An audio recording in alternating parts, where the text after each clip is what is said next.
idineklara ng Commission on Elections, COMELEC, Second Division, na diskwalipikado si Porac, Pampanga Mayor-elect Jaime Jing Capil at itinuturing na stray ang mga botong nakuha niya noong halalan ng Mayo 12.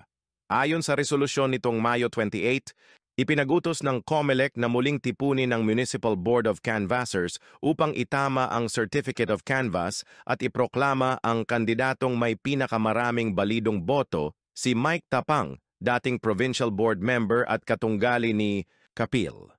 Ang kaso ay bunsod ng permanenteng disqualification order ng Ombudsman laban kay Capil noong Pebrero dahil sa gross neglect of duty kaugnay ng ilegal na operasyon ng Lucky South 99 Pogo na sangkot umano sa mga krimen tulad ng human trafficking.